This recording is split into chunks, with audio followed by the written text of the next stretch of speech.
If you're a client-facing business, the single greatest thing you need is a CRM.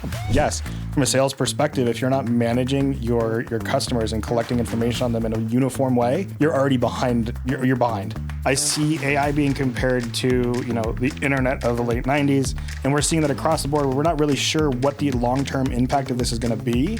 Sometimes it does make sense to build your own software and build out yourself. Step 1, eliminate what you don't need to know where you're at. Step 2, get a client relationship management software. Step 3. Hello and welcome back to Problems to Profit, the #1 podcast where you're going to get economic data, investing information, and probably most importantly, business information. Guys, the single greatest hedge you're ever going to get if you want to survive inflation, survive the ups and downs in the economy, is owning your own business. I am so excited about my guest today because he's going to bring a perspective to your business that maybe you're looking at incorrectly. Some of you guys are not looking at all. And he's going to help you underwrite how to leverage technology in your business. Guys, this gentleman is a personal friend, actually an employee of mine. And, even our president says, you got to take care of our geniuses. He's a genius. When the tech layoffs were happening a year and a half ago, so I'm not good on past dates, but a while back, I don't even remember when it was, we knew that when there's a recession or a downturn or anything like that, it's your best opportunity to hire. And we had an opportunity to get this young, brilliant, sophisticated gentleman to come on as our Chief Technology Officer. I will tell you guys, he has been a blessing to my businesses. He has advised clients of mine on how to address and adjust their businesses.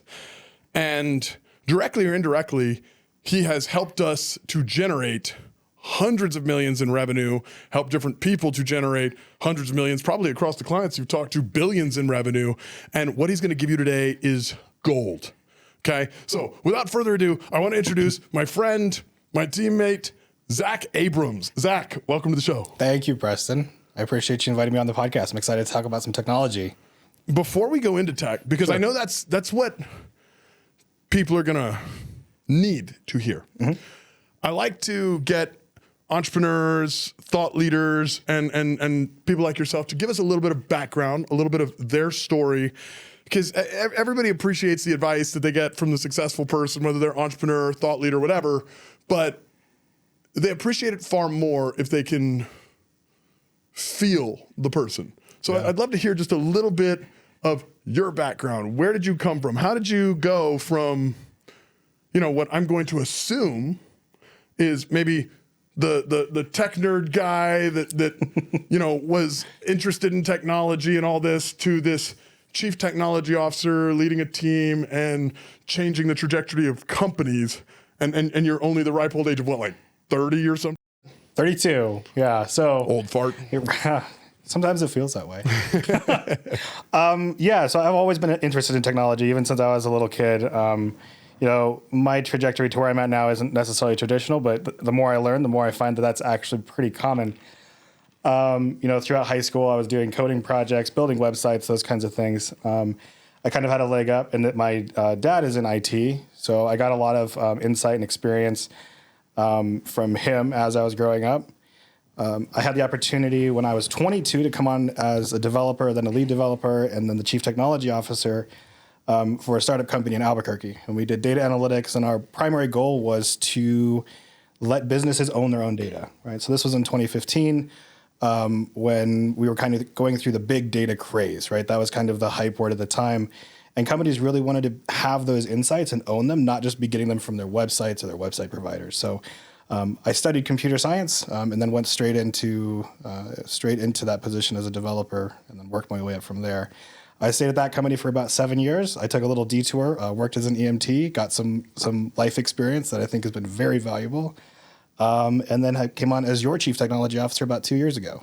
I remember that interview well, and I remember the thing that sold me on you was how you answered the question.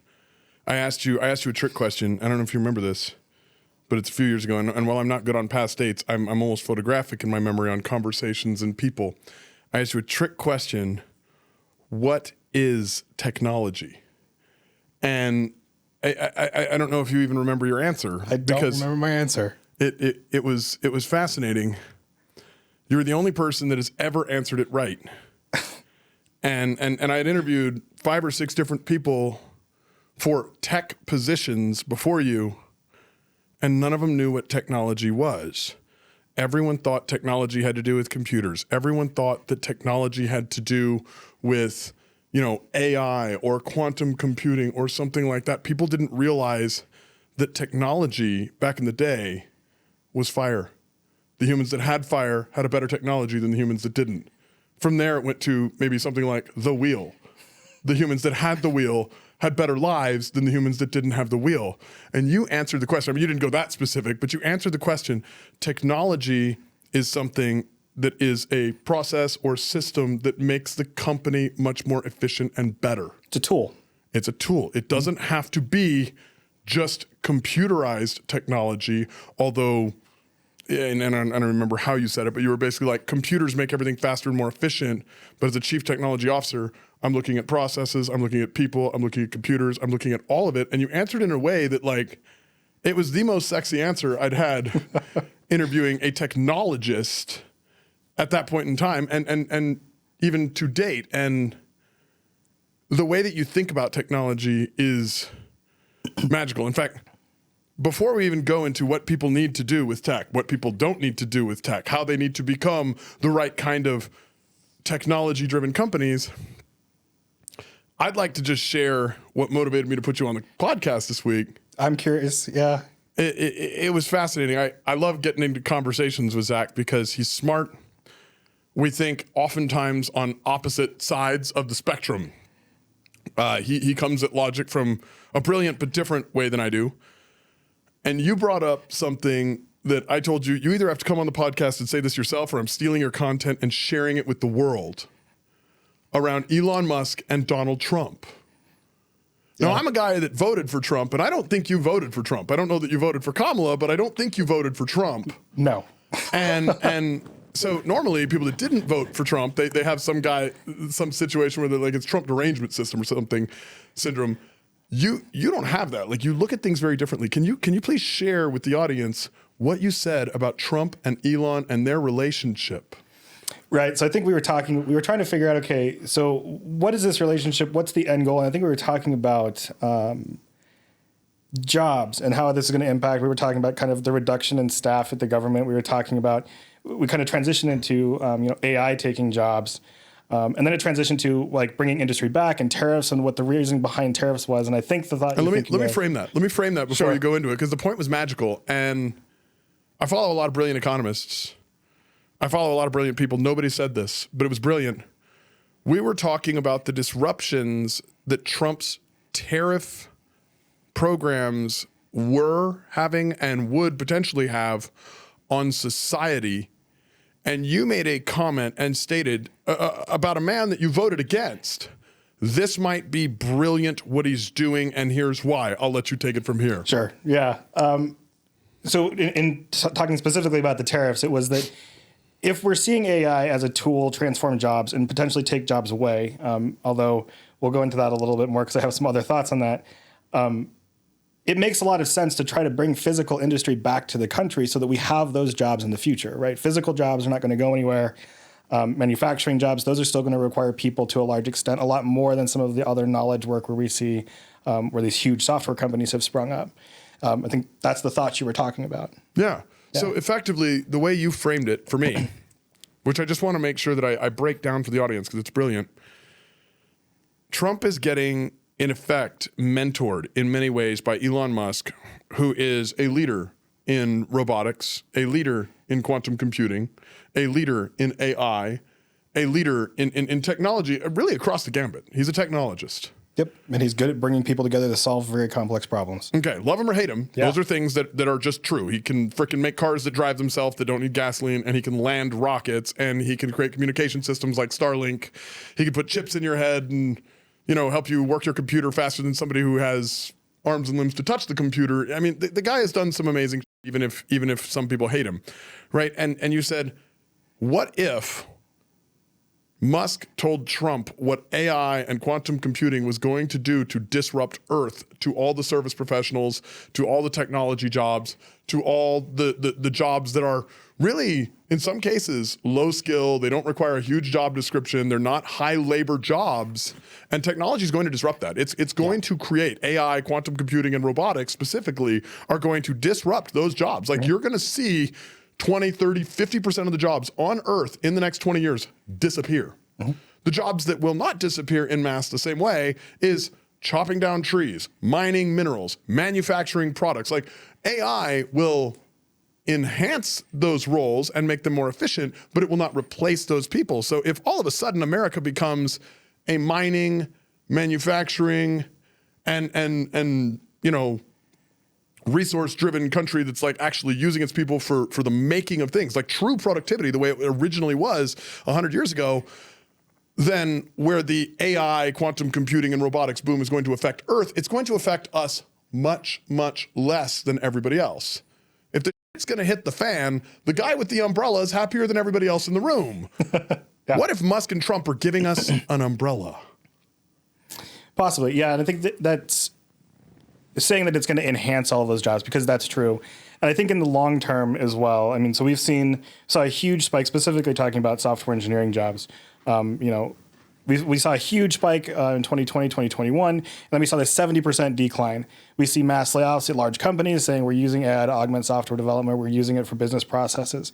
So it's going to protect us in that short term where we see this turnaround where I think we're going to have a slower shift of jobs from the technology side, or we're going to see this big drop off. If we have those manufacturing jobs and those physical jobs to pad that in the interim while all of those jobs are leveling out, because I think those jobs will still be necessary.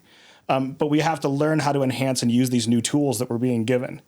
And in the short term, manufacturing jobs, I mean, that's kind of a no-brainer. You still need people to do those jobs. I am so grateful for you coming on and sharing just that point. Not because I'm super pro-Trump or pro-Musk. I mean, I don't like to say I voted for Trump, even though I did vote for Trump. I voted against Kamala. I voted against what I thought was just a continuation of dumb shit. But I wasn't really excited about having another 78-year-old in office. It didn't work well last time.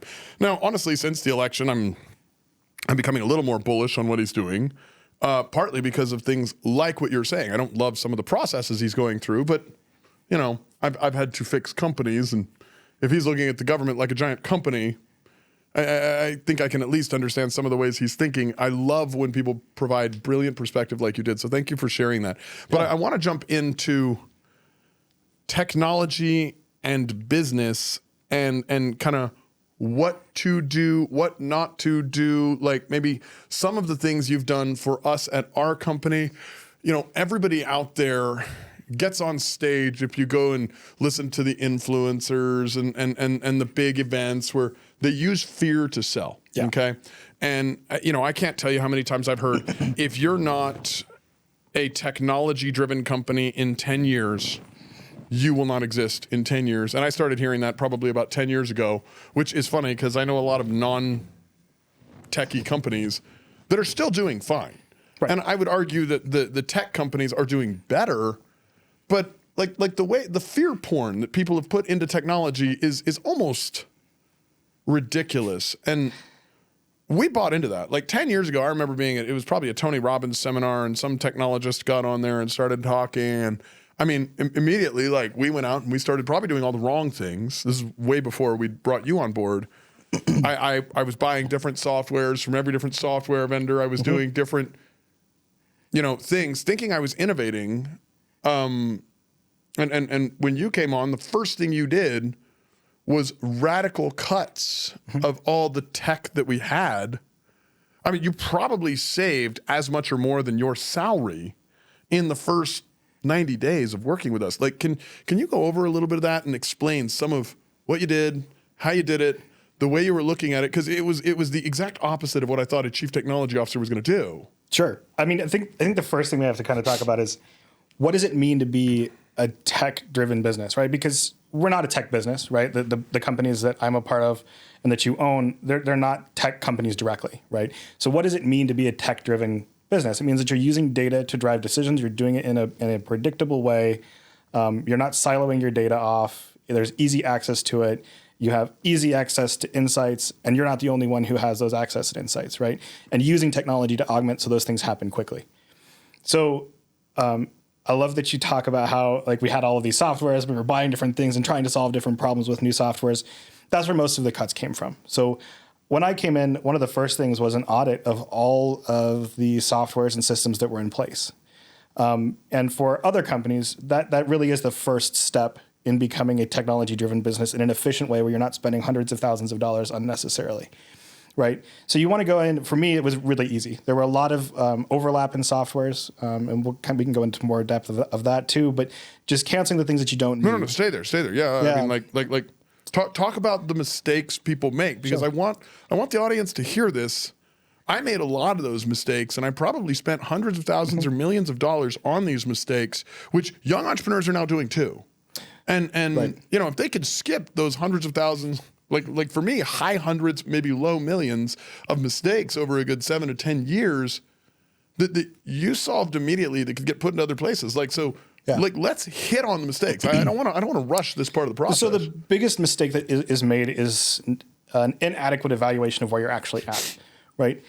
The first step is evaluating your business processes, figuring out what involves technology, what doesn't involve technology, and what people are doing and how they're using technology, right? Going into the companies that I'm managing now, and that initial process was going and saying, okay, these are the processes that the business are using. These are the softwares. This is everywhere they're overlapping. And figuring out, okay, which ones can take up that overlap so we reduce the initial cost. Second step in that was going and saying, okay, now we have a better understanding of the actual business process. Let's go and find out where we can augment with technology. So we did our cuts. Now we're coming back and we're saying, where can we augment our business process with new technology with a goal in mind? That's the biggest thing. So that shiny object syndrome, where you whatever's new and shiny, you're going to go and reach for it and think it's going to solve all of your problems, when that's not usually the case. So have a clear understanding of your business process and the problem you are trying to solve. It's pretty well known that technology companies have a pretty high failure rate, and that's usually because there's not a vision. What are you actually trying to solve at the end of the day? If you don't know that, it doesn't matter what software you throw at it, you're going to end up creating faster problems for yourself. The problems you had before are just going to happen more quickly.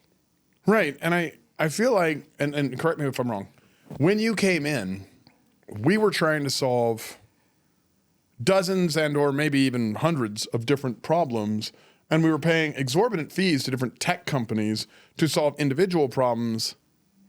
You came in and you removed tons of softwares that we were paying for. You got rid of them.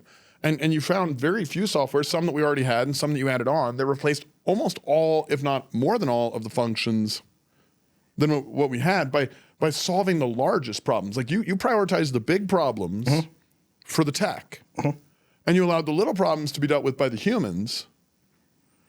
And then from there, you added tech to make the humans' jobs more simpler in kind of a layer cake process where you kept adding layers. Like right. It was an evolution of technology development, not a revolution of technology development. Right. And part of that evaluation too, especially if you're a larger company. So if you're an entrepreneur and you're working on your own, the decisions you make only affect you. You can move pretty quickly. But if you have a team, you also need to evaluate how quickly that team can move with those changes. So if you come in and you try to make all of these changes overnight, and you haven't evaluated what your team's aptitude to those changes are, you're also going to fail. So even if you have the perfect problem that you're trying to solve, right? You've mapped out the problem, you know what the goal is.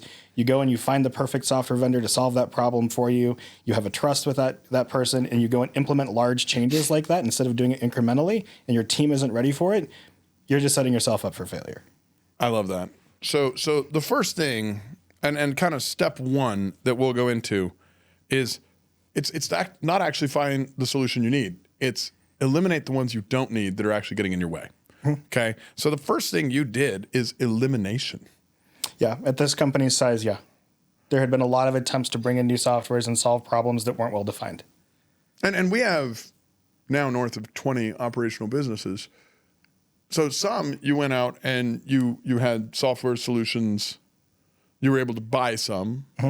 some you were able to create some. Like we had a tech guy come in and create a software for our property management company. And it was interesting because it was a property management software created out of a CRM type software, and it was okay, but not good. And you had to build algorithms and programs into it to actually complete it. And you gave me a huge education there, which I would say is kind of step 2. You need a tech support team in-house at a certain level of business, because trusting a software developer to give you a process to operate your business is not the same as trusting your business to give the software developer the ability to build a system for you. Like the second one of those is far better than the first one. Sometimes, right? And it's that buy versus build mentality. And there's always arguments to be made for both of them. It depends on what your goals are. The success I see in a lot of the companies, especially the larger ones, is their business processes, and changing those would kind of change the culture of the company. You don't want to do that.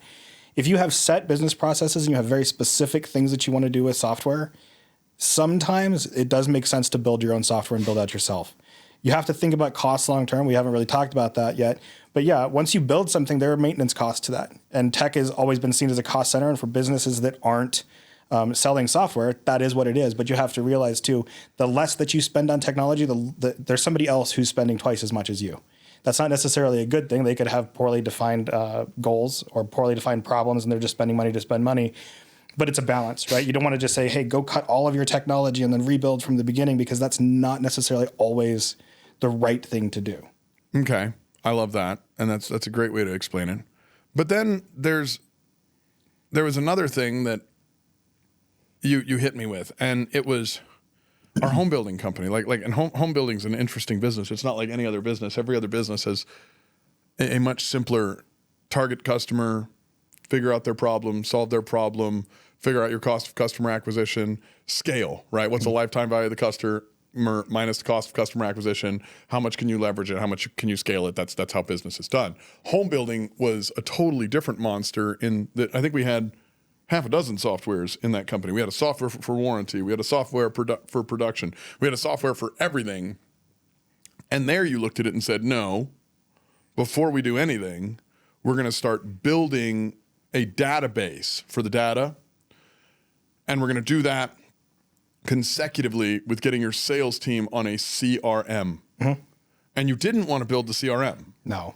There's thousands of them. Why would we build that wheel? Yeah, okay, so explain that, because I don't think a lot of people understand the value of a CRM, and I'll go into what I'm seeing in hindsight since you've done this as the value of the CRM. But why wouldn't you build a CRM, but you'd build database engines and algorithms and other things? Why not build the CRM? Right.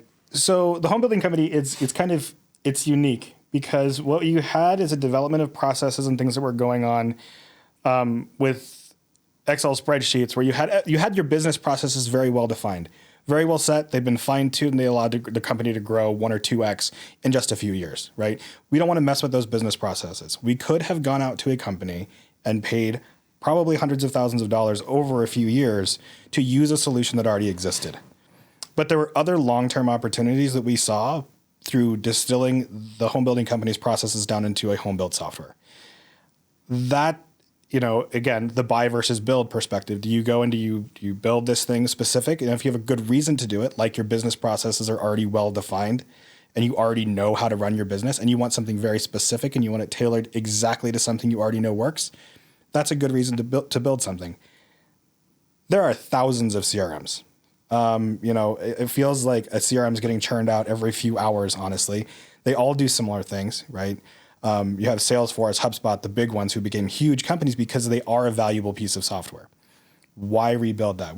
There's nothing that is that special in our sales process. I think our sales content is very special. There's nothing that's so special in our sales process that we needed to go and build a specific CRM. One thing that was considered when we were looking at CRMs is the availability of data to pull data out of the CRM so that we could easily integrate it with other systems. Yeah, so that's the APIs and the interconnection of the softwares. And since we're using all of these acronyms, I want to explain the APIs. Like CRM, what does that stand for? Customer Relationship Management. Customer Relationship Management Software. So I've got it almost in steps. Step one is eliminate unnecessary softwares. Step one is figure out what problems are you actually trying to solve, and then eliminate things where you don't need them. If you're not solving a problem with it, get rid of it. Step two is figure out what you need for a management software, whether you're going to buy or build, but kind of in unison with step two. I mean, I've got it listed as step three here, but it's not step three because it's the same time as step two. If you're a client-facing business, the single greatest thing you need is a CRM. Yeah, I think there's a very good argument to make for that, especially if you've already got. I mean, that's discounting all the other business processes that are going on. But yes, from a sales perspective, if you're not managing your customers and collecting information on them in a uniform way, you're already behind. You're behind. Well, and I'm gonna catalyze this and make sure that it's well explained. From an economic standpoint, if we look at the United States last year, we were in a 35-year low for single-family home sales in the country. 35-year low. So there's no realtor out there that is worth their salt that has a brain that is going to say, oh, it was a great year. Now, there might be some that say, I did great, but they're particularly good at what they do, maybe. Right. But nobody said it was a great year for the market. Our home building company grew last year 67 point something. I think it rounds up to 68%. And when you have an economic circumstance that shows you're in a 35-year low, and I've got a home building company where I have 4 move-in ready homes on the market today, and my competitors of similar size have 100. And the single greatest difference is we are communicating far better with our clients. We have much better communication with our sales team. We have much better communication with our lenders because of a CRM.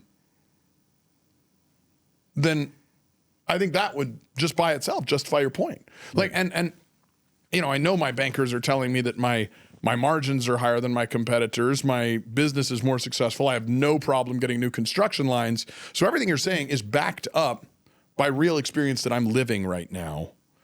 And I just can't emphasize how important it is. Like, if you have nothing else right in your business, the CRM sales solve everything. Like, when you're in a debt-driven business, like home building or really anything where you're borrowing money, any type of manufacturing business, knowing who you're communicating with, whether you're business to business or business to consumer. I mean, business to business might be even more critical because business to business companies, they generally have less clients that do more volume.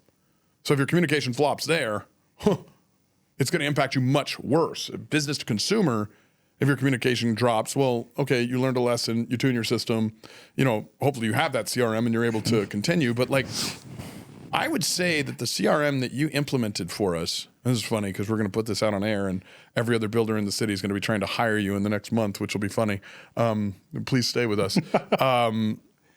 Has set us up in a way where we had time to focus on our costing metrics.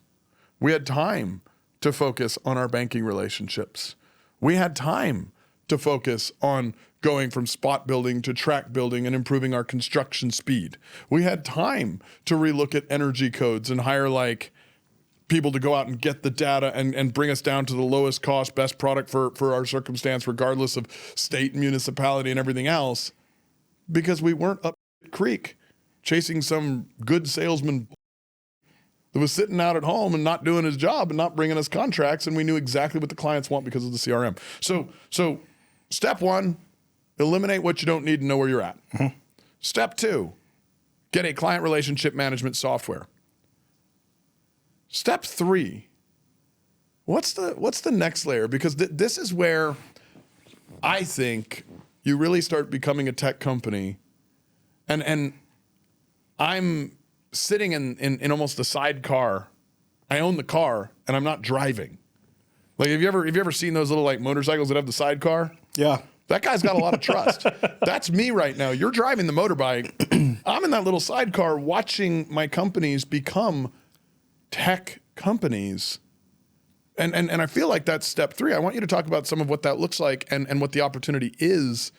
Not just for us, but really that would translate to anyone. And I want to be clear too, like CRM, they're invaluable. Like if you take nothing else, if you're not managing your clients right now in a CRM, just to say it again, use that simple piece of software. Salesforce is a huge company because they built something that works. right? I'm not saying to use Salesforce. I'm saying use a CRM and track your information in a way, but they're one of the pioneering Salesforce companies. doesn't send us any advertising money. So, don't Absolutely say not. Salesforce, man. Absolutely not. Don't say HubSpot. Don't say any of that. There's a reason they're probably huge all companies. great, but we don't use them. But yeah, so define the problem, find the software to solve it. So step 3 is benchmark it. So how are you going to measure this thing? You've figured out what your problem is. You've chosen a solution to solve that problem. Now, how are you going to benchmark it to say, yes, this is solving the problem in the way that we need it to solve it, right? Is this reducing our missed call volume by a certain number of percent? Are we converting X number more of leads? But you need something solid. You need a KPI that tells you that the software that you're using is working. What does KPI stand for? Key performance indicator. Thank you. Key performance indicator. Right. So you need those numbers. So just because you're putting your information into a system and you're getting some metrics out of it, which metrics are you looking at to ensure that this is actually having a positive impact on your business? Right. So that's step 3.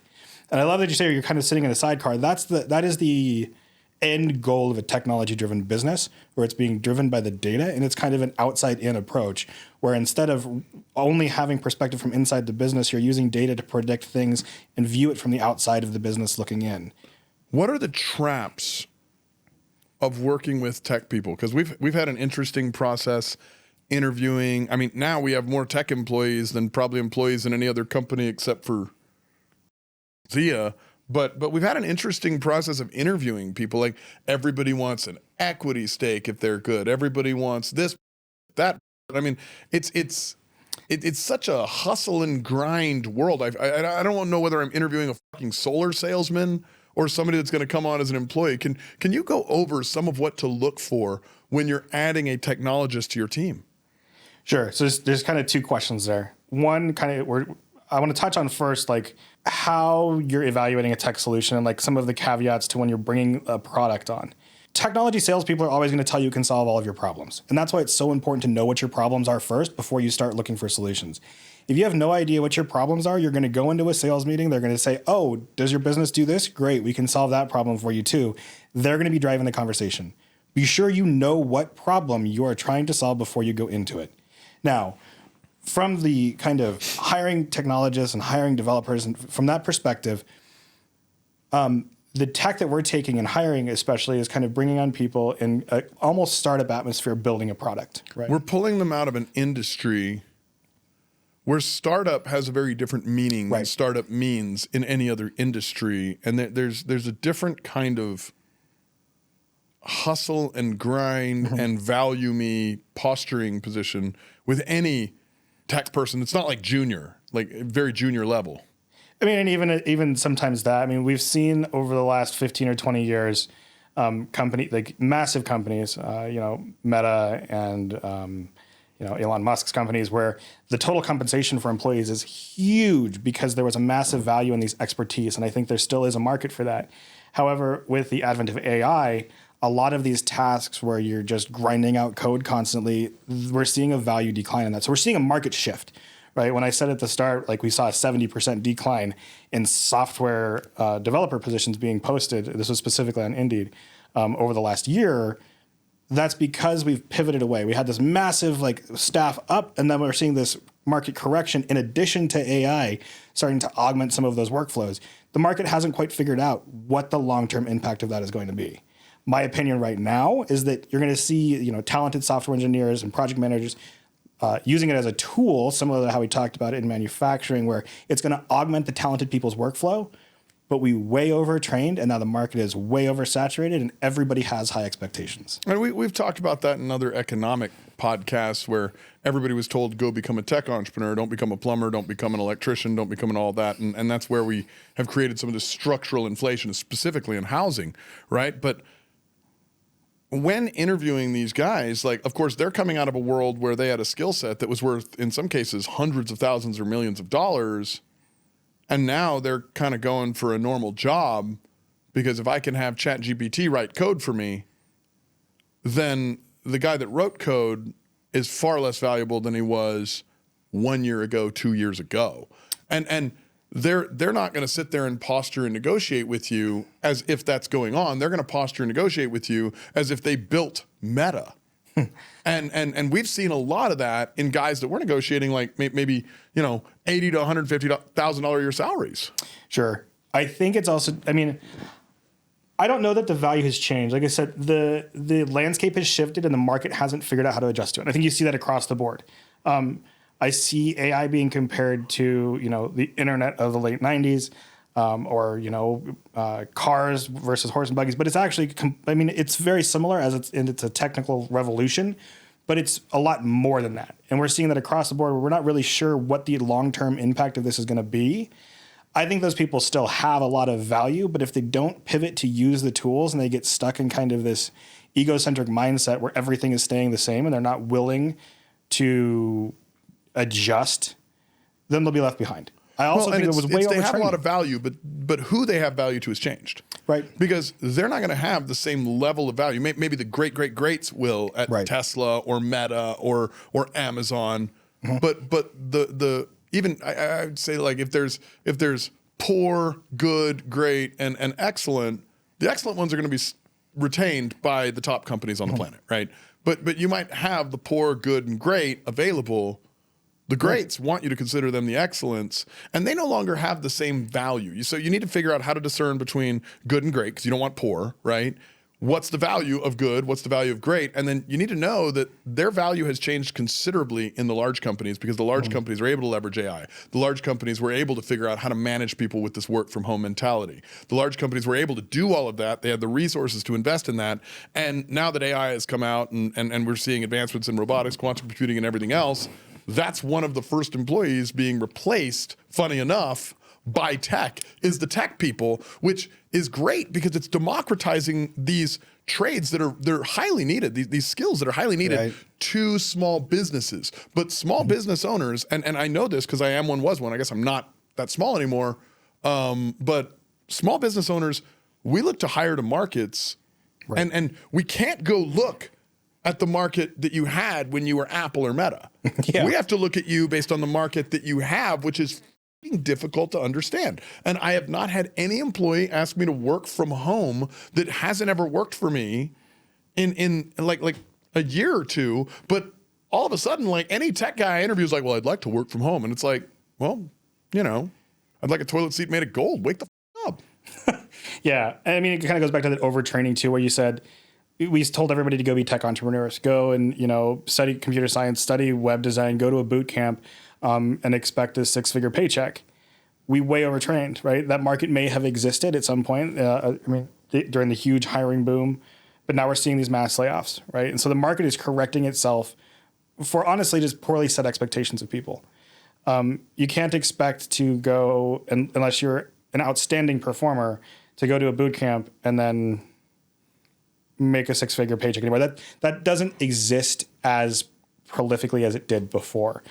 The biggest difference too is you saw a lot of people coming into the tech market during that period of time who were only in it for the money. These weren't people who love computer science or they don't love process engineering. They were doing it specifically for the money. And you can tell a lot of times in those interviews if it's somebody who's really passionate about what they do. And I think this can apply not just to tech people, but just across the board. If you're really passionate about what you do, you're going to be able to see that. If you're just in it for the money, that's not typically going to be your great or excellent person. Now, and that's great, but I want to boil this into a tagline because a lot of entrepreneurs who need to think about things in like bite-sized chunks are not going to come and watch the whole video. I hope you all watch the whole video, but for those that need a tagline, give them the bite-sized chunks that'll get them to this video so that they can watch it. What are 3 things that you need to look at to find the right tech team member, and 3 things you need to look at to avoid? 3 red flags and 3 green lights. Sure, green lights. A history of completion, right? So what are the things that you've built? What have you done? Even if those are junior people who've built things on side projects, like what have you actually built and completed? Right, that's the first thing. Second, passion, right? Are you doing this because it's money? Or are you doing this outside of work too? Are you following those passion projects? Are you contributing to open source projects? Are you doing it because you like it? Or are you doing it because you want the money? And the third thing, and it's kind of harder to measure in an interview too, is kind of buy into the team, right? So do you have a good understanding and a dedication to understanding the business processes, or are you just cranking out features, right? Are you taking the time to learn the business and figure out what problems you need to solve so that you can apply that when you're writing software or building features or implementing new technology? Or are you just walking away? Now, red flags. No, let's go over those one more time because I want this framed out. We had 1, track record. 2, it hit like dedication to the craft. Like you really passion. like doing it. You're going to do it outside of work. You're still, you have projects to show, not because you were doing it for employment, but you're doing it because you want to. And 3, buy into company process and company culture, right? Dedicating yourself to understand the processes that you're building things for or implementing technology for. I think that's so valuable. And I mean, I think that's something that you're going to look at with any employee, but it's super fair with a tech person is history of completion, your track record. I mean, your trends are your friends. I mean, if I'm looking at an investment that's trending down and you're like, give me $1 million, I'm not going to give you $1 million. Right. Like passion, do they love what they do? Well, that's staying power. And then culture, can they work within your framework?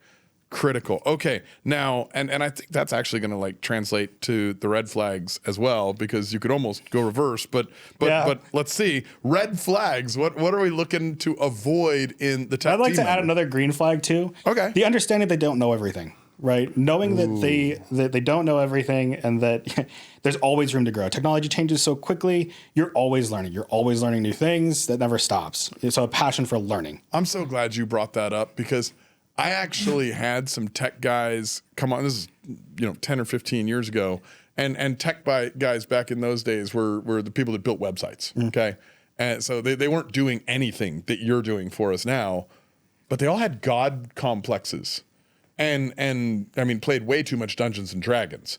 But I mean, I think that's a side note. But I mean, you could literally go to like a live action role playing Dungeons and Dragons and find your web developer. That was probably where you wanted to go to look for to hire one of these weirdos, right? And they all had god complexes. They wanted to control everything. They wanted to own your IP. They wanted all this. So I think humility and thinking you don't know everything is probably humility is a great one. That's a great way to boil it down. That's a great green light. So we got track record, passion for the project, culture, and humility. Cultural buy-in and humility. I might move humility to the top, honestly. I don't know, but I probably would too. Okay, red flags. Red flags. I mean, the flip side of humility. Like if you come into an interview and I'm asking you about a specific Dungeons and technology. Dragons is maybe one of the red flags? No, I've never played Dungeons and Dragons, but I know people love it. So, there must be something good about it. So if you're asking questions about technical topics in an interview and you're making up answers to it, that's a huge red flag, right? If you have experience that's kind of related, like tell me how you're going to learn this new thing. A lot of knowledge transfers between domains. Tell me how you're going to learn that thing. Don't tell me that you know the thing and try to make something up. Here's a question on that, because a lot of times asking questions in an interview, if I'm an entrepreneur that's manufacturing any type of widget or in any type of service professional world, I may not know all the questions to ask. Where can I go to have a resource to learn what questions to ask? So that's a tricky one. So you need a trusted partner in technology, whether that's your software vendor, whether that is, and this kind of goes back to your KPIs to like how you're measuring your software. You need a trusted technical partner. So if you're not at a stage where you can hire in-house technical staff, there's also fractional CTOs who can be hired to advise you too. You want somebody who's working on your behalf, right? Not necessarily just a sales team. Now, if you go and you have a software vendor that's solving a problem for you, and you're measuring it and your business is moving forward and it's hitting all of your KPIs, that's great. They can be that partner to you. Now, if you're at the point where you're hiring technical staff, especially if you don't have a technical background, that's going to be difficult. And so the track record is more of what you want to look at. Has somebody stayed at a company for a long time and built it, right? Has somebody been a trusted advisor? I mean, it's kind of like hiring any other high-level position at a company. When you're ready to bring that person on and trust them to build that team. So, I mean, really measure the person or the software provider and follow your KPIs and don't be afraid to switch if you have to. And if you're at the stage to bring on a technical resource, be sure it's somebody that you trust and that you can measure. So let's play that game. I love that. And I interrupted your red flags that question. So red flag 1 is they're not answering questions. They're making up answers. Right. They're not willing to admit when they don't know something. So the opposite of humility. Coming in and immediately saying they can solve all of your problems, right? Now there's a difference between passion for the project and saying they can solve everything immediately. If you have somebody who comes in and says, yeah, we're going to solve all of your problems immediately and we can do this and like there's no unknowns that I can see, that could be a red flag too, especially if it's somebody who doesn't have experience in your domain. Now, if this is somebody who has a very deep experience and somebody that you trust a lot, maybe they are correct in saying like these are easy problems to solve. But I don't have enough fingers to count the number of times that we've met with software providers or engineers over the last 2 years who said, oh yeah, we can solve all those problems in a month. That has not happened once. Well, and we even had that experience, remember? Yes. We hired. I fell into the same trap I'm talking about. We hired an outside company because I didn't want to do one software. Like we wanted to. We think there's a huge housing shortage, so we wanted to make home building easier for people that wanted to take the risk and become builders. So we wanted to build that in house. But I also wanted to create a lead generation software that could predict when people needed to sell based on past behaviors. And I had a lot of the predictive metrics, because I've been a home buyer for so many years that, like, I know that if somebody gets a divorce, there's an 80% chance if they're a divorced person that's owned their home for more than 3 years, and they're 80% likely to sell. Right. Okay. So if you're getting divorced, there's an 80% chance. Like, that's a huge predictive behavior. Like, if you stack that and you start adding, oh, okay, well, they also had a death in the family, that 80% goes to like 98%. Like, if you stack that and they also lost a job, it's 100. Like it's immediate. And so like you can look at little life events that indicate that there's going to be a need to sell. And there's some different predictive analysis softwares out there, but most of them are. And I had a lot of the data already, and I was like, hey, let's do this. And we went and hired a company. I don't want to say their name because, A, they suck, and B, I don't really want to get sued by some big douchebag company that can't do their job, although it rhymes with Wigster. And they promised the fucking world. Right. And they gave us all these different benchmarks. They said, pay us all this money at each benchmark. And I think we were about 150 grand in, maybe 200 grand in. I don't remember exactly where it was when you called me one day and you were like, that's not true. Yeah. They're effectively not telling us the facts about what they're able to do and the data they're able to acquire, garner, purchase, whatever. And so we fell into this trap of, we wanted a solution built. We were willing to pay a ton of money. For the first iteration, they quoted a $250,000, and the first iteration was supposed to algorithmically do several things. We got 150 in, what I think it was over 2 or 3 months. Yeah. And we looked at it, and they weren't really even at the first benchmark. Yeah. They had grossly overestimated their ability at data acquisition. Yeah. But they still wanted to build it, and they still wanted to charge, and they still wanted to do the second, third, and fourth iteration and take millions of dollars of our money. We were a mark, not a client. And then, so there's a couple lessons learned there, right? So some of the things I'm talking about today, like lessons learned, obviously. Yeah. Right? So also, that goes back to defining your problem, right? So we thought we had a pretty good idea of the problem. We thought we had a pretty good idea of what data was going to be necessary. But there were a lot of unknowns, and we got caught up in the excitement of building the thing. That is a huge trap. We'll go back to the red flags in a minute, but that's a huge red trap too, or a huge trap as well, right? Take the time to be sure that the thing that you are going to use actually is solving the problem, right? The shiny object syndrome, where you're just moving from solution to solution to solution and then building things without, enough consideration. That's another thing. I mean, I think we had a conversation about it, actually saying like, hey, do we want to do this right now? Do we want to go this fast? And the answer was yes, let's do it, because if we don't do it now, then maybe we won't have the opportunity to do it in the future. Now, if you're in that position, right, that's a tough spot to be in. Either you're going to do it now and it's going to work, or it's not. And 70% of the time it doesn't work out. Mm-hmm. Which I knew the risks. I'm not against losing the money. What I think was the shock is why we lost the money is they were supposed to have done their due diligence and they did not. Right. And that's having that trusted partner in technology, whether that's somebody who's your software vendor or your employee or, I think another red flag, which might tie in, which I'll venture for you, is somebody that wants to do everything. Depends on what stage you're at. Like when I brought you on, you were used to doing everything for a previous company. Mm. And I emphasized, even though I already liked you, I was like, I want you to build me a team. Right. I do not want to be in a situation where I have the one guy doing everything, because what we're trying to do is bigger than one guy can do. Right. Yeah. It depends on the stage you're at, especially if you're small and you're trying to build a technology product. Oftentimes the person who is your CTO is also your developer, is also your DevOps person. But that's not scalable. And there has to be an understanding that that's not forever. right? So when you're going through that first iteration of your product, or you're going through the first iteration of your technical transformation, you want somebody who understands that it's going to grow bigger than them. Love that. Any other red flags? Oh, if you gave me enough time, I could think of more, but those are the big ones. Those are the big ones? All right. So we have 1, the ego, lack of humility, thinks they know everything. 2, they overpromise, which means they're looking for the job, not the role. Right. They want the paycheck, not the purpose. And 3 is kind of that do-it-yourselfer mentality where they can't get over the idea that a team is what really creates the dream. It's right. There is no I in team. There is a me, which is weird, but there is no I. It's true. So I'd love to get, maybe some information from you on when a business should start looking at technology. Yeah, it goes back to kind of that first and second step.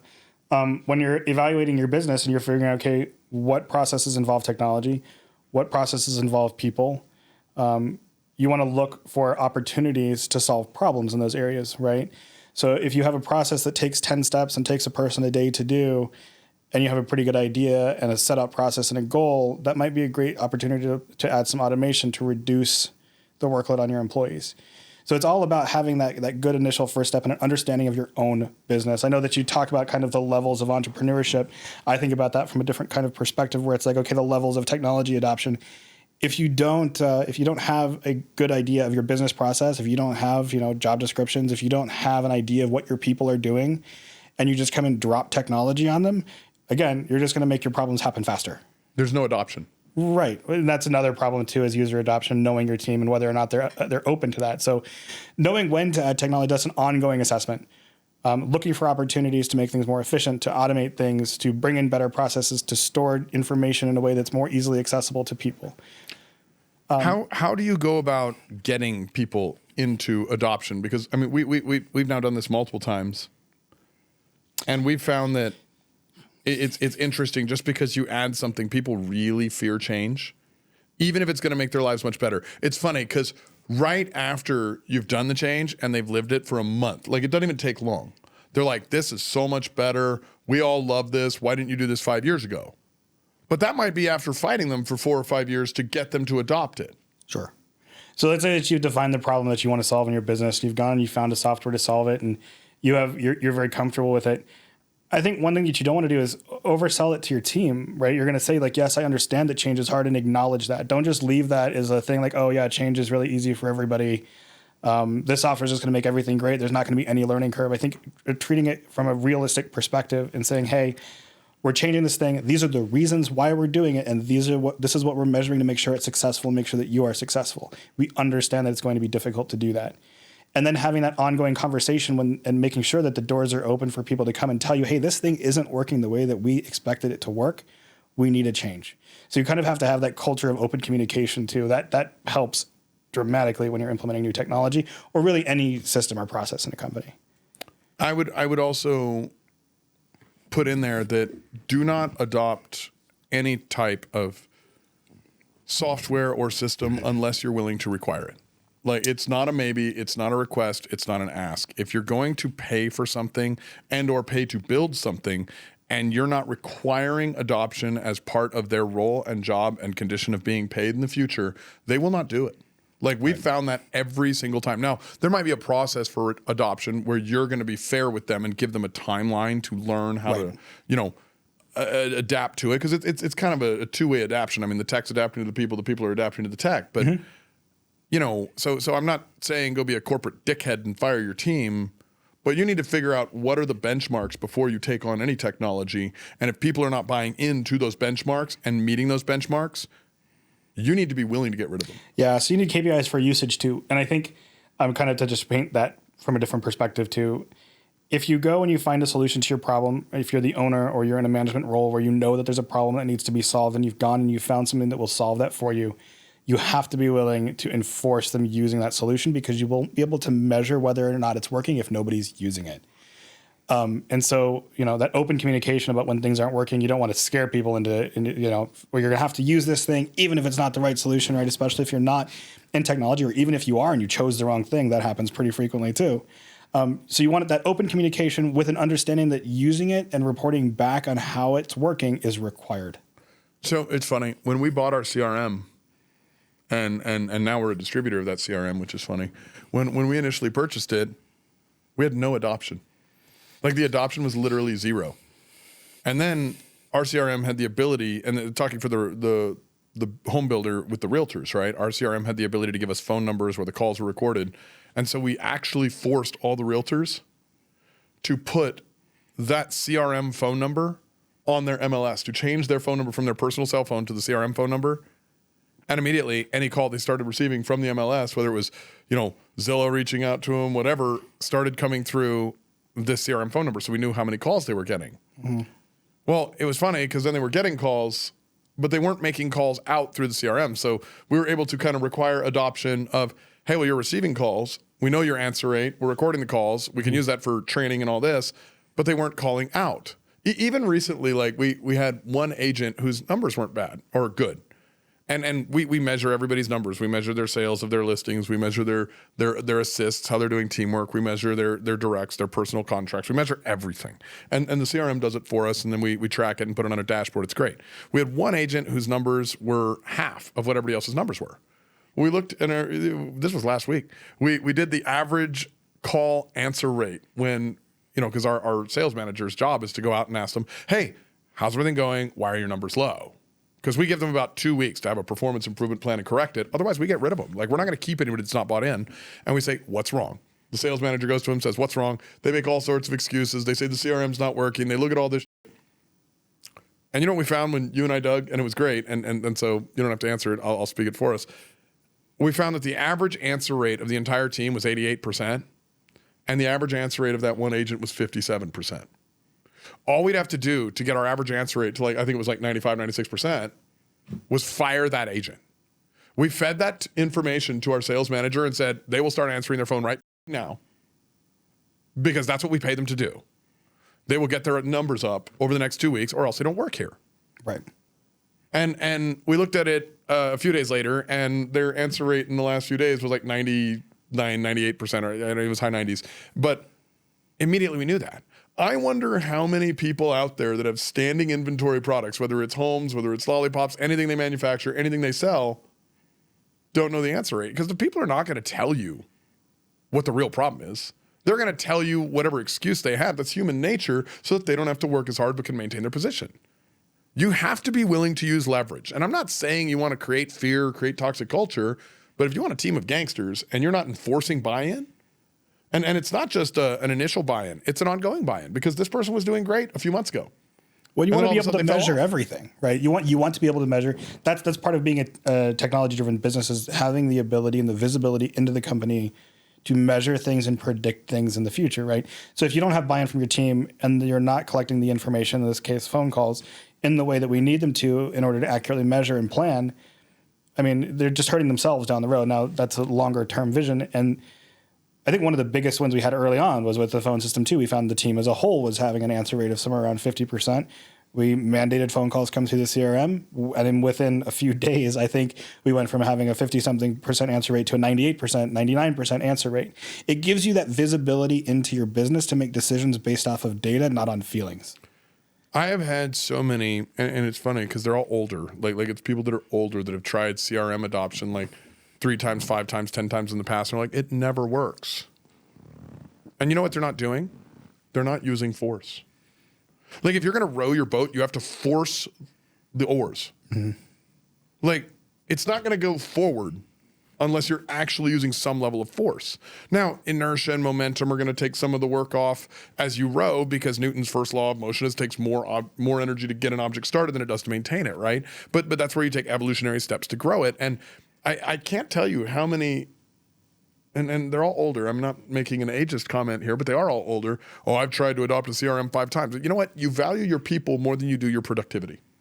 Yeah, that's like saying, I love my baby, which is the business. I love my baby, but you know what? The guy that sells me the food was busy today, so I'm not going to buy him baby food. I'm just going to let my baby starve because I'm going to take care of the guy that sells the food over my kid. I'd be curious, I don't know if this is a question that we had asked before, when people say they don't want to use a CRM or they don't want to use a piece of software, what the reason why was. I think it's worth like acknowledging the fact there are bad CRMs too. Like there's absolutely, software out there that's not going to work well. That's why, again, it's really important to know what the problem you're solving is and have an ability to measure how well it's solving that problem. The goal with the CRM for us was to have better visibility into the sales team and understand why we had so many leads that were falling through the cracks and what our low conversion rate meant. And it did that for us, right? So we knew that piece was working. We also had early adopters, so we knew that the process would work. We knew it fit in with the business process because we had other people using it. Now, if you have a whole team and your best performers are telling you, hey, this thing is just not working, I mean, that should probably be on your KPIs to reevaluate your software solution if you have your entire team telling you that it's not going to work. But it's just kind of having that understanding of the problem you're solving and how you're measuring whether or not that solution is actually working. Well, and I will tell you, like, depending on the size and scale of your business, I do think it would be nice of us. I mean, we don't make money on any of these referrals or recommendations because we don't take any advertisers, at least not at this point. But we're currently using a CRM called Go High Level, which, works very well for us. But I think Go High Level is good, HubSpot is good, Salesforce is good. Like, can you go over a list of some different good ones that people could use and leverage? I mean, there's a ton. If you just Google CRM, you're going to get probably a top 10 great list of CRMs. Like I said, there's probably thousands of them at this point. I can talk a little bit about the reasons that we end up using Go High Level, because it wasn't the top choice originally. We actually started on HubSpot and moved to High Level, and the reason is mostly due to the structure of the business and the billing structure for the platform and the features we needed. So High Level is an interesting platform in that it has a lot of features and the cost overhead is very low, but if you have in-house tech staff to be able to augment that, it actually ends up being a value add, especially when you're doing it for 20 companies. So Go High Level is good if you have your own tech team. If you have your own tech team or you have somebody who's trusted to use it, I think it's also a good starting place. Any CRM, there's going to be free versions out there. So if you're just starting out and you want to kind of see how to organize data in a way that makes sense on a CRM, go sign up for one of the free trials for any of the big CRMs. They're big for a reason. They do great work, but they do get very expensive very quickly. So that's when you want to continually evaluate your options. I would also say if you're going to go and use one of these CRMs and you're going to base, your business process off it, be sure it's one that gives you access to your data if you decide you don't want to use it anymore. I kind of want to cover one more thing that I think is a fairly critical thing on the when to buy into adding tech members to your team. Like, when is a business ready? Like, I mean, you're probably not ready when you're a startup. Like, at that point, you're figuring out what is the customer's problem, how do I solve it, how do I scale that, right? You're probably not ready when you're adding your first team members and you're kind of removing some of the workload from yourself as that solopreneur and bringing in the team. You're probably ready for tech. I mean, if there's optimization and innovation, tech is more an optimization than an innovation. It's funny because it's an optimization that becomes an innovation. But when you're growing at first, you're not adding tech for innovation. You're adding tech for optimization. And then later you get to build a new foundation and innovate. Can you go into that a little bit? Like when Sure. to add a tech team to your staff? Sure. I think it's also worth talking about like when to add technology to your processes in general too. So yeah, if you're a small business, and the caveat to this, of course, is if you're selling software, your first hires are going to be tech team members, right? That's a different recipe. But if you're a company who's not, your direct offering is not, technology or a piece of software, it's when you start having problems that you don't know how to solve, and you're going to market, and you're getting when you're spending hundreds of thousands of dollars on software, and you don't have that insight on exactly what you're doing with it, right? When it gets so messy and so out of hand where you're solving problems with software, but you don't actually know exactly which softwares are solving which problems, that's when you need somebody with some technical background to come in and manage that for you. Whether that's a fractional CTO or an MSP, somebody to come in and manage the day-to-day, technology operations of your company. Technology is also a very broad term, right? So depending on your industry, you may need to bring in, tech people and regulatory people early on. It's going to be dependent on industry.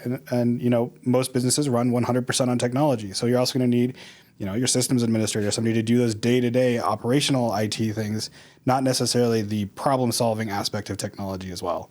So really, once you are solving so many problems, you're going so many different directions, you have so many ideas on how to solve these problems, but you don't really have a firm understanding of which softwares you're using to solve which problems, and it feels like the sales teams at the software companies are driving your business more than you are, that's when you want to bring on somebody who can guide that process and be a fiduciary to your company, not just the company who you're paying as a vendor.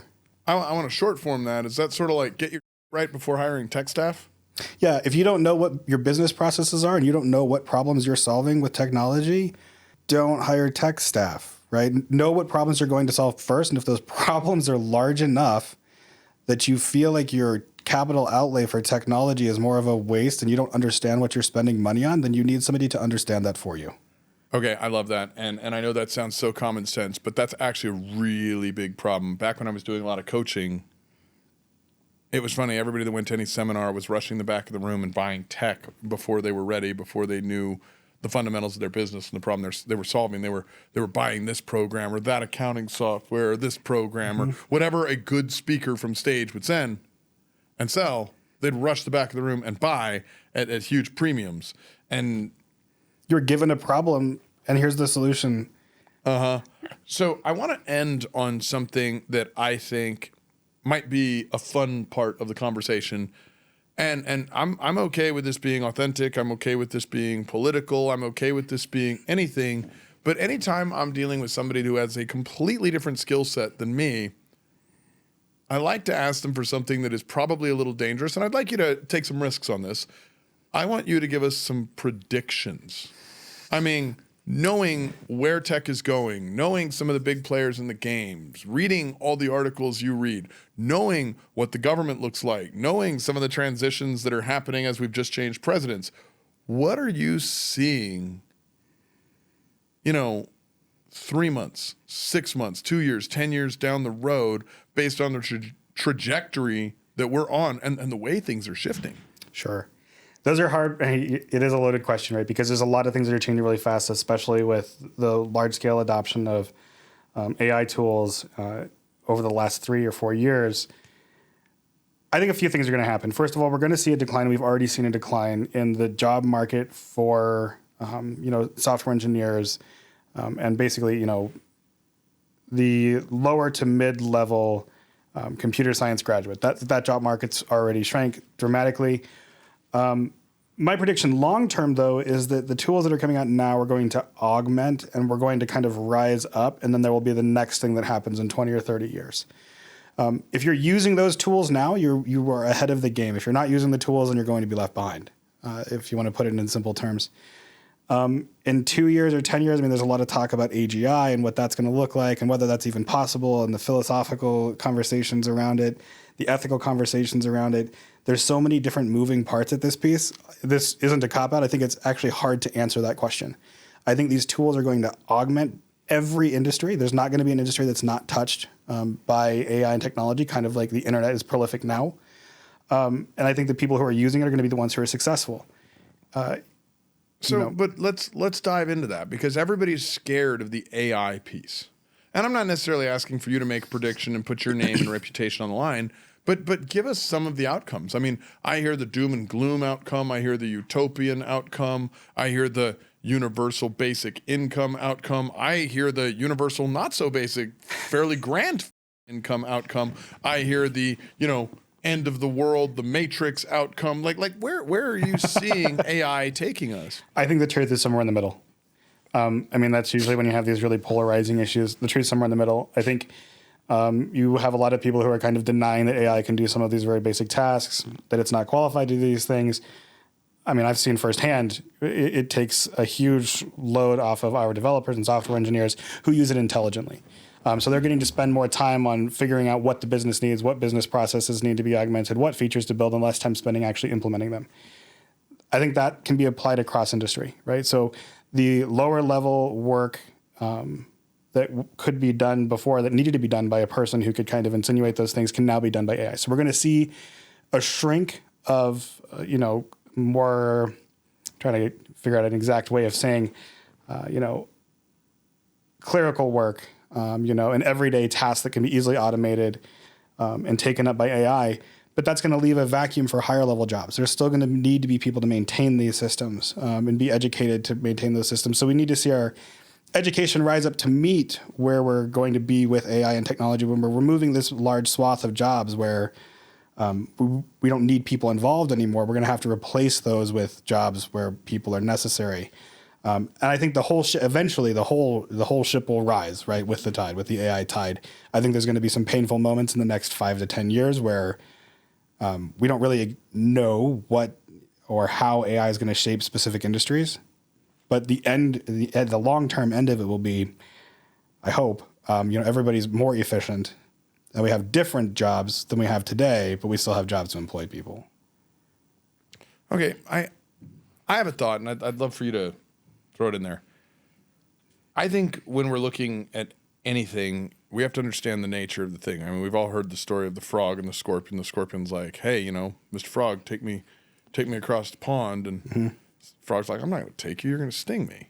And he's like, "Why would I sting you? I'd die too. Like we'll both drown." And Frog's like, "Okay, that makes sense." And then they're going across the pond, and of course, what's the scorpion do? Stings him. And the Frog's like, "Why'd you do that? We're both going to die." And he's like, "I'm a scorpion." So I look at AI, and the nature of AI is effectively a learning machine. And you brought something to me that I thought was brilliant, and I had not thought about it this way, but AI is not new. I mean, it's pretty old. Like, the granddaddy of AI was the computers that were beating Bobby Fischer at chess. How many years ago? Yeah, so like the first supercomputer was in 1996. Who beat? I can't remember the chess player's name. Where Deep Blue beat. I think that was the supercomputer that beat one of the top chess players in the world. AI has been around for decades, right? And it's taken on different variations. I mean, it really has its origins in the 1940s and 1950s.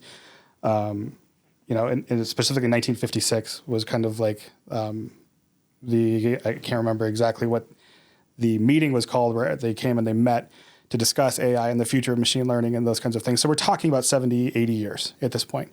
In a modern context, we've seen, big data come and go. That was kind of the fad word 10 years ago.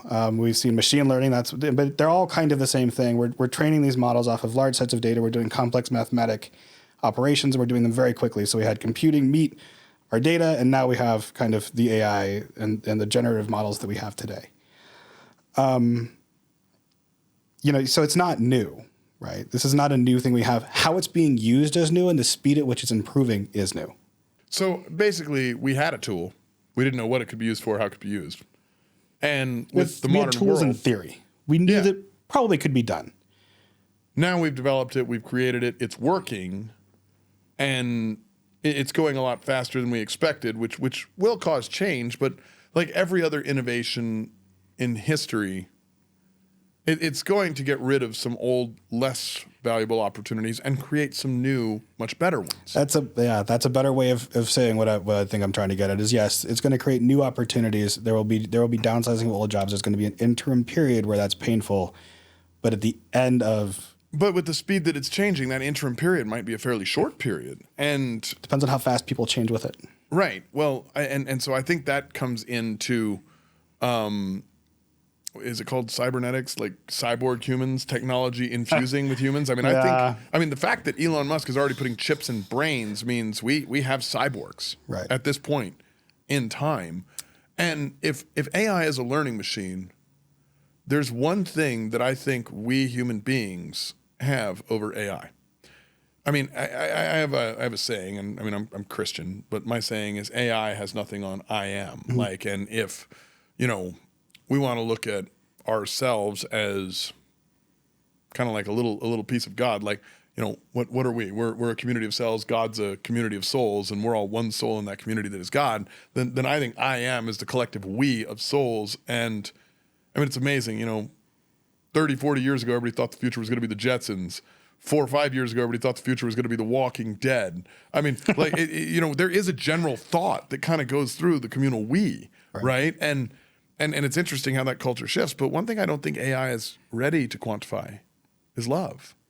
And I think if you start bringing AI into the person, where everybody considers this horrible potential outcome of world-ending situations where AI looks at us as a virus. I think if AI is implanted in humans through cyborg technologies or whatever, like that we're not even probably qualified to conversate on, I think it would find a value in love that would be something that it couldn't understand and would want to merge into. Maybe. Yeah, I think, the qualification piece. So this is, personal thought, of course, but like that kind of opens a can of worms, right? It, from a privacy perspective, it opens a can of worms, right? So like if you have something implanted in your head, does the company have access to all of the information that's in your head, that kind of thing?